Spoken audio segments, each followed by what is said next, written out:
تريد الفلوس، تريد رغد العيش، تريد الزوجة، تريد المال والبنون، عليك بأربعة أمور. الأمر الأول حافظ على الصلاة.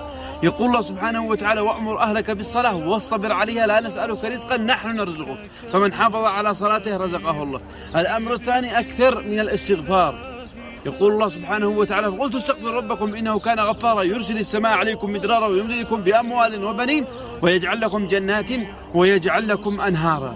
عليك بصلة رحمك. يقول عليه الصلاة والسلام: من أراد أن يبسط له في رزقه وينسأ له في أثره فليصل رحمه. الأمر الرابع وهو الأهم: اترك ذنوب الخلوات، فذنوب الخلوات هي أساس الانتكاسات، وهي ما تمحق الأرزاق والبركة. يقول سبحانه: وإذ تأذن ربكم لئن شكرتم لأزيدنكم ولئن كفرتم إن عذابي لشديد. فشكر النعم هو شكر الله سبحانه وتعالى، وكفران النعم هو الذنوب